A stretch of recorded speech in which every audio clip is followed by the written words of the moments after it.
भारत सरकार अमेरिकी राष्ट्रपति के टैरिफ प्लान से खासा परेशान है। इसके प्रभाव को कम करने के लिए मंत्रालयों के मंत्रियों, विभागों के अधिकारियों के बीच काफी मंथन चल रहा है। साथ ही अमेरिका को मनाने का प्रयास भी किया जा रहा है, जिसके तहत बुधवार को यानी आज जब हम ये पढ़ रहे हैं, अमेरिकी अधिकारियों के प्रतिनिधिमंडल के साथ ट्रेड डील को लेकर 3 दिनों की बैठक होगी।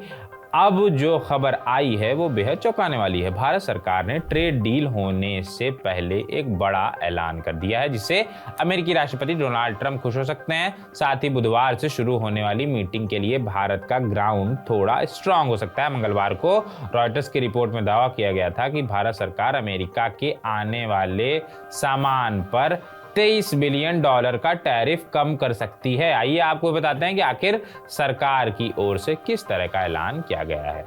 भारत सरकार ने स्थानीय उत्पादकों को पारस्परिक अमेरिकी टैरिफ के संभावित प्रभाव का सामना करने में मदद करने के लिए व्यापक टैरिफ कटौती के बीच इलेक्ट्रिक वाहन, बैटरी और मोबाइल फोन के निर्माण में उपयोग किए जाने वाले कई सामानों पर कोई आयात शुल्क न लगाने का ऐलान किया है। वित्त मंत्री निर्मला सीतारमण ने संसद में वित्त विधेयक 2025 को पारित करने के लिए मतदान से पहले कहा कि हमारा लक्ष्य कच्चे माल पर शुल्क कम करके घरेलू उत्पादन को बढ़ावा देना और निर्यात प्रतिस्पर्धात्मकता को बढ़ाना है।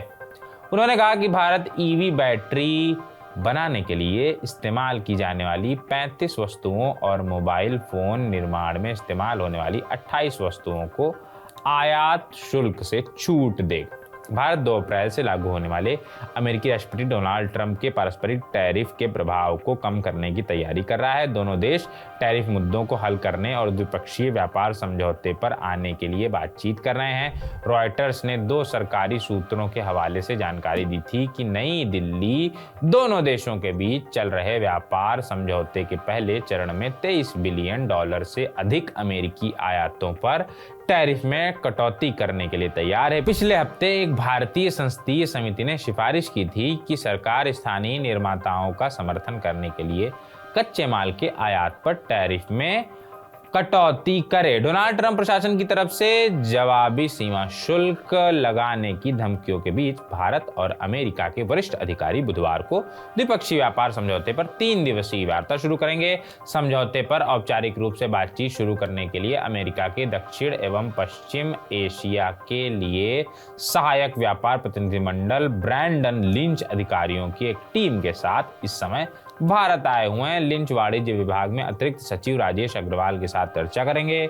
अधिकारी ने कहा कि दोनों पक्ष अपने विचार विमर्श के दौरान समझौते की रूपरेखा, वार्ता कार्यक्रम और संदर्भ की शर्तों को अंतिम रूप देंगे। इस समझौते को 2 चरणों में अंतिम रूप दिया जाएगा और पहले चरण में वस्तु व्यापार से संबंधित मुद्दों पर ध्यान केंद्रित करने की उम्मीद है। भारत और अमेरिका इस साल सितंबर-अक्टूबर तक समझौते के पहले चरण या हिस्से को पूरा करने का लक्ष्य बनाकर चल रहे हैं। आमतौर पर ऐसे व्यापार समझौतों में दोनों देश द्विपक्षीय व्यापार वाले अधिनियम उत्पादों पर आयात शुल्क को काफी कम या शून्य कर देते हैं। इसके अलावा सेवाओं में व्यापार को बढ़ावा देने और निवेश को बढ़ावा देने के लिए मानदंडों को भी आसान बनाया जाता है।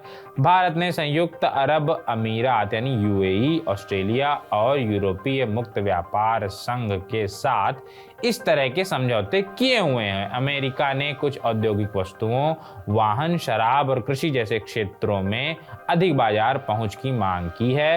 वहीं भारत कपड़ा जैसे श्रम बहुल क्षेत्रों के लिए शुल्क में कटौती पर विचार कर सकता है। लिंच की यात्रा अमेरिकी राष्ट्रपति डोनाल्ड ट्रंप की तरफ से भारत पर जवाबी सीमा शुल्क लगाने की घोषणा के बीच हो रही है।